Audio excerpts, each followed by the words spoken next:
E aí pessoal, Maicon Brandi aqui, economista. Hoje é dia 4 de fevereiro de 2026 e ontem fez exatamente um mês que o mundo assistiu a algo histórico, a captura de Nicolás Maduro pelos Estados Unidos.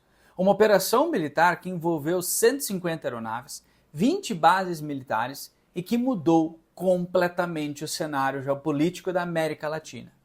Mas a grande pergunta que todo mundo está se fazendo é: o que realmente mudou na Venezuela? A economia melhorou? O povo está mais livre? E principalmente, qual é o verdadeiro jogo estratégico de Trump nessa história toda? Hoje nós vamos fazer uma análise profunda, com números, fatos e as conexões que talvez a grande mídia não está mostrando.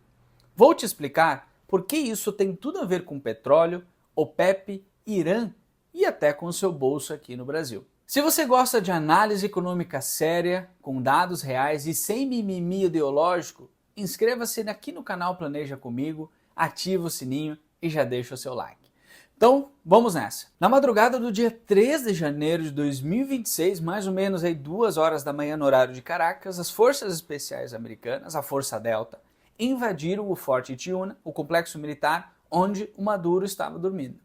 Vamos aos números da Operação Absolute Resolve, como ela ficou conhecida. 150 aeronaves americanas envolvidas, partida de mais de 20 bases militares diferentes, mais ou menos aí 40 minutos de duração total da operação, 32 guardas cubanos mortos e o sistema de defesa venezuelano, que custou cerca de 2 bilhões de dólares, com mísseis russos e radares chineses, simplesmente não funcionaram. Alguns até falaram que durante anos já estava até inativo aquele sistema de defesa. O Maduro e a sua esposa, Cília Flores, foram capturados na cama, levados imediatamente para Nova York e estão presos até hoje no centro de detenção metropolitano do Brooklyn, aguardando julgamento por narcotráfico. A recompensa pela captura chegou a alcançar 50 milhões de dólares, que inclusive foi sendo aumentada ao longo de 2024 e 2025 pelo Maduro. Agora, aqui vem um ponto crucial que muita gente está debatendo. Foi uma violação da soberania venezuelana? Sim, foi. Mas vamos ser honestos aqui. Manter Maduro no poder também não era uma opção viável. Por quê? Deixa eu te mostrar aqui alguns números. Durante todo o exercício do Maduro e do Chávez, 7,7 milhões de venezuelanos fugiram do país nos últimos 10 anos. O regime virou um narcoestado, com conexões diretas com as Farc, Cartel de Sinaloa e Hezbollah. 65.000% de inflação em 2018. Sim, você não ouviu errado, 65.000%. Em 2026 deve chegar a cerca de 700%. 2/3 da população vivendo na pobreza em 2024. Dados esses difíceis até de apurar. Possivelmente podem ser muito maiores do que isso. Então sim, Trump abriu um precedente perigoso, mas a alternativa era perpetuar sofrimento, narcotráfico e instabilidade regional indefinidamente. Era escolher entre dois males, e ele escolheu o que mais lhe convinha estrategicamente. Quem está no comando hoje? Delcy Rodrigues, ex-vice-presidente de Maduro, assumiu como presidente interina e vem governando hoje esse processo de transição da Venezuela. E aqui vem a primeira surpresa: a oposição venezuelana foi completamente ignorada. Maria Corina Machado, que ganhou o Nobel da Paz em ano passado, 2025, e Edmundo Gonçalves, que venceu as eleições de 2024, ficaram completamente de lado. Trump foi direto. Eles não têm apoio interno nem respeito para liderar. Resultado disso tudo, os Estados Unidos atacaram para tirar Maduro, mas mantiveram o aparato chavista no poder. Delcy Rodrigues, que é presidente interina, Diosdado Cabello, ministro do Interior, e Vladimir Padrino López, ministro da Defesa. É o chavismo sem Maduro, uma ditadura light tutelada por Washington. O que vem acontecendo nesses últimos 30 dias? 1. Libertação de presos políticos. Fala-se em mais ou menos 344 pessoas soltas, confirmadas pelo Foro Penal, mas o governo fala em mais de 600. Fechamento do El Helicoide, o centro de tortura que era mantido lá na Venezuela. Mas atenção, ainda temos quase 700 presos políticos na Venezuela. Segundo, reforma petroleira aprovada pelo Legislativo na Venezuela. Isso foi um grande avanço para a economia mundial. A nova lei permite maior participação estrangeira na exploração de petróleo, reverte parcialmente a estatização chavista. E o Trump já avisou, empresas americanas vão investir bilhões para reestruturar esse setor importante na economia da Venezuela. 3. Reabertura diplomática com os Estados Unidos. A embaixada americana foi reaberta em Caracas. A Delcy, inclusive, nessa semana recebeu a Laura Adogo, chefe da missão diplomática dos Estados Unidos, e está tendo aí cooperação total com Washington. E agora vamos à parte que ninguém está falando direito. Para a gente entender o tamanho do buraco que a Venezuela se encontra, nós precisamos analisar alguns números. Vamos falar primeiramente do PIB. Em 2012, o PIB era de cerca de 372 bilhões de dólares. Em 2020, 42,8 bilhões, uma queda de 88,5%. 2025, ano passado, 82,8%. Uma recuperação parcial, mas ainda 77% abaixo de 2012. Gente, em 10 anos a economia venezuelana encolheu 62,5%. Para você ter uma ideia, isso é comparável apenas a países em guerra civil.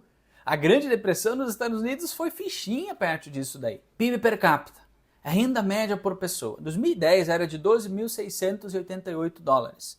2020 caiu para 1.532, uma queda de quase 90%. A Venezuela voltou a níveis de 1985, ou seja, em questão de 10 anos foram apagados 50 anos de progresso. Produção de petróleo, 1998, antes ainda da era Chávez, produzia cerca de 3,4 milhões de barris por dia. 2008 foi o auge, 3,5 milhões de barris por dia. 2020, fundo do poço, 544 mil barris por dia. E 2024, mais ou menos 900 mil barris por dia de produção. Uma recuperação tímida, mas muito abaixo do potencial. Segundo os dados da IEA, que é a Agência Internacional de Energia, na sigla em inglês, a maior reserva do mundo está na Venezuela, é um grande exportador, mas nos últimos anos acabou se tornando um importador. Olha só que absurdo que aconteceu na Venezuela.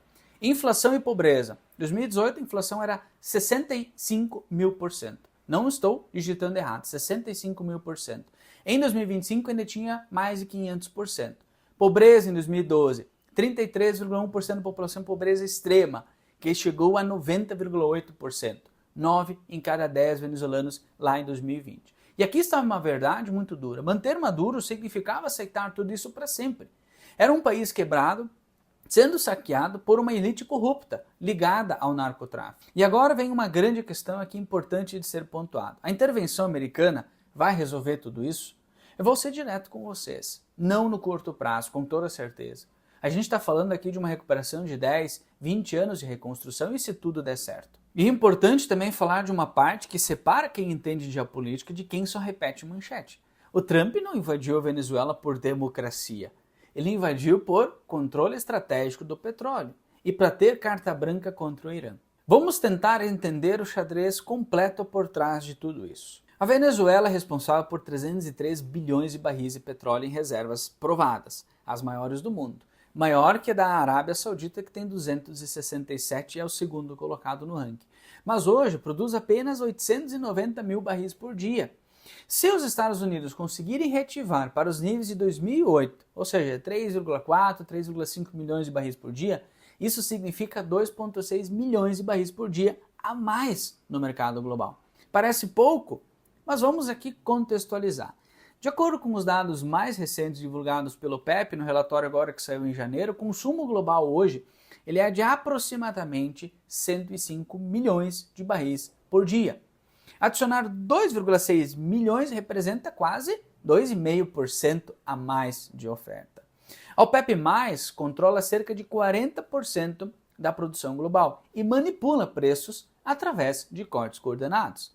Em 2023 e 2024, 2 anos atrás, cortaram 2 milhões de barris por dia para manter o preço do petróleo acima de 80 dólares por barril. Se a Venezuela voltar forte ao mercado, fora do controle da OPEP, o resultado é que os preços podem cair para algo mais próximo de 60 dólares o barril. Hoje está em 67. A OPEP perde parte do poder de cartel.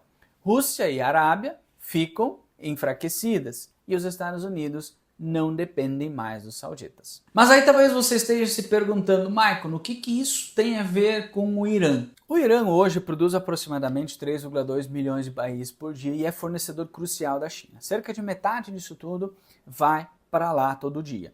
Trump sempre disse que quer neutralizar o programa nuclear iraniano. Israel pressiona há anos por uma ação militar contra as centrífugas de Natanz e alguns ataques até inclusive aconteceram por parte dos Estados Unidos em meados de 2025. Mas aqui nós temos um problema.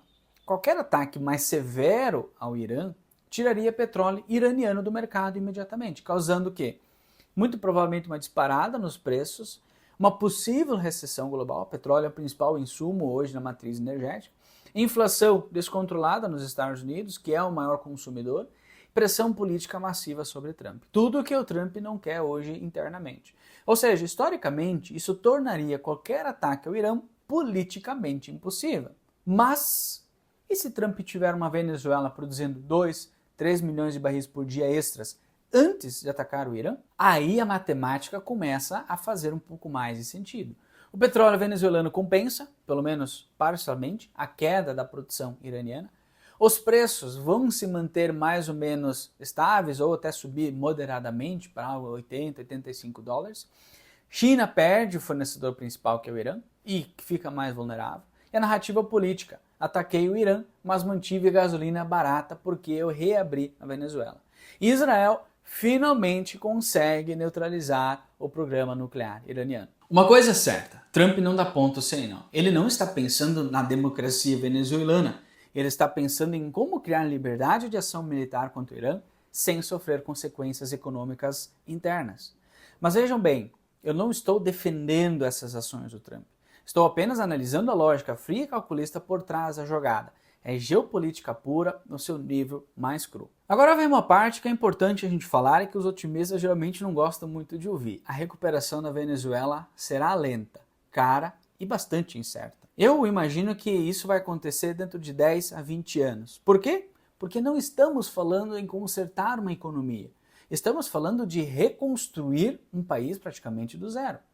Vamos dar uma olhada na escala desse problema que nós temos. A infraestrutura petroleira está destruída. A PDVSA, que é a petroleira estatal, está quebrada. Equipamentos estão obsoletos. Não tem manutenção há 15 anos. As refinarias estão operando a 10, 15% da capacidade. Para voltar a produzir 3 milhões de barris por dia, a gente está falando de investimentos da ordem de 50, 100 bilhões de dólares ao longo de 5, 10 anos. 2. A infraestrutura básica está colapsada. A rede elétrica tem apagões constantes. Sistema de água, 70% não tem tratamento adequado. As estradas e pontes são décadas sem manutenção. Hospitais e escolas, equipamentos, está tudo sucateado. 3. Capital humano que foi perdido. 7,7 milhões de pessoas fugiram, incluindo médicos, engenheiros, professores. Ou seja, uma geração inteira cresceu sem educação de qualidade. Desnutrição está crônica, afetou o desenvolvimento de crianças. 4. Instituições que nem existem mais. O judiciário está corrompido. Polícia infiltrada por gangues. Forças armadas que estão criminalizadas. Sistema bancário disfuncional. Ou seja, a raiz do problema aqui é muito grande. Se a gente comparar com precedentes históricos, vamos dar uma olhada para o Iraque. Pós 2003, Estados Unidos gastou 60 bilhões de dólares em reconstrução e ainda está instável, está em 20 anos. A Alemanha, pós-Segunda Guerra, levou 15 anos para recuperar, com um plano Marshall massivo de investimentos. A Ruanda, pós-genocídio, 25 anos para estabilizar. Ou seja, a Venezuela é maior que o Iraque e tem desafios comparáveis. Mesmo com investimento maciço, a gente está falando de uma geração inteira para poder ter uma recuperação plena. E os Estados Unidos vão fazer tudo isso de forma solitária? Muito improvável. A reconstrução vai requerer 50, 100 bilhões em investimentos petroleiros, 20 a 30 em infraestrutura básica, organismos multilaterais como o FMI, Banco Mundial, o BYD. E aqui entra uma questão delicada para nós brasileiros. Vamos falar desse assunto espinhoso, a dívida da Venezuela com o Brasil e se deveríamos de fato emprestar novamente. A Venezuela deve hoje ao Brasil, via BNDES, algo entre 1,7 bilhão e 2,5 bilhões de dólares, ou seja, trazendo para reais algo entre 9,5 e 13,5 bilhões de reais. Desses, uma grande parte está em atraso. Desde 2018, a gente está sem ser pago. O Fundo de Garantia à Exportação, FGE, já pagou cerca de 764 milhões de dólares ao BNDES, ou seja, nós contribuintes brasileiros já pagamos a conta. Como é que funcionava tudo isso? O BNDES emprestava para as empresas brasileiras, Odebrecht, Andrade, Gutierrez, fazerem obras dentro da Venezuela, como o metrô de Caracas, Siderúrgica Nacional, Estaleiro Astialba, e a Venezuela era responsável por pagar de volta. O que deu? Venezuela deu calote. O FGE, o dinheiro público, cobriu o prejuízo. Agora o Brasil está tentando cobrar a Venezuela e que acaba não respondendo na medida certa. Segundo o próprio Ministério da Fazenda, a negociação se encontra suspensa em razão de ausência de resposta do governo venezuelano. A última tentativa de contato que foi feita não teve resposta do povo venezuelano. Então, deveríamos emprestar dinheiro novamente para a Venezuela? Na minha sincera opinião como economista, não. Pelos seguintes motivos. Histórico de inadimplência. Já tomamos calote aí de, 2,5 bilhões de dólares. Por que seria diferente agora? 2. O risco político é muito alto. Não há democracia real na Venezuela. A Delcy Rodrigues é chavista. Qualquer mudança de regime pode anular eventuais dívidas, seja passadas ou futuras. 3. Prioridades nacionais do Brasil. Nós temos um déficit fiscal, dívida pública alta e infraestrutura que também demanda de investimentos. Emprestar para fora quando falta em casa, eu julgo como sendo irresponsabilidade fiscal. 4. Falta de garantias. A Venezuela não tem ativos confiáveis para oferecer como garantia. Petróleo? Sim, mas provavelmente já está comprometido com China e com Rússia. E o risco moral? Se emprestarmos de novo sem cobrar a dívida antiga, sinalizamos que calote não tem consequências. A única exceção que eu vejo fazendo sentido seria se a Venezuela pagar primeiro a dívida antiga, garantias reais e sólidas ou alguma contrapartida estratégica, acesso ao mercado venezuelano, por exemplo. Mas, sinceramente, eu não acredito que devemos repetir o mesmo erro do passado. Existem melhores usos e mais necessários para os recursos do BNDES aqui no nosso próprio Brasil. Então, depois de um mês, o que nós podemos concluir? Economicamente, Venezuela ganhou um respiro, mas a recuperação vai levar 10, 20, 30 anos. O investimento americano no petróleo pode reativar a produção, mas é no longo prazo. Não espere milagres, a destruição foi profunda demais para termos uma recuperação rápida. Geopoliticamente, o Trump jogou um xadrez 3D. Criou liberdade de manobra contra o Irã, usando a Venezuela como peça. Quebrou o poder da OPEP ao adicionar possivelmente mais 2,6 milhões de barris por dia fora do cartel. E mandou um recado para a China e para a Rússia. A América Latina é zona de influência americana. Para nós brasileiros, vamos ficar atentos ao preço do petróleo. Afeta desde a gasolina até a competitividade da própria Petrobras. Fluxo de refugiados talvez aumente se a situação não melhorar como esperado. A dívida venezuelana de 1,7, 2,5 bilhões, que provavelmente nunca veremos de volta. E também que não devemos emprestar novamente sem uma garantia sólida e real e de pagamento da dívida antiga. Então, para a gente finalizar aqui, manter o Maduro não era uma opção viável. O país virou um narco-estado falido. Mas a intervenção americana também não é solução mágica. Trump não invadiu por democracia, invadiu por controle de petróleo e flexibilidade contra o Irã. O resultado?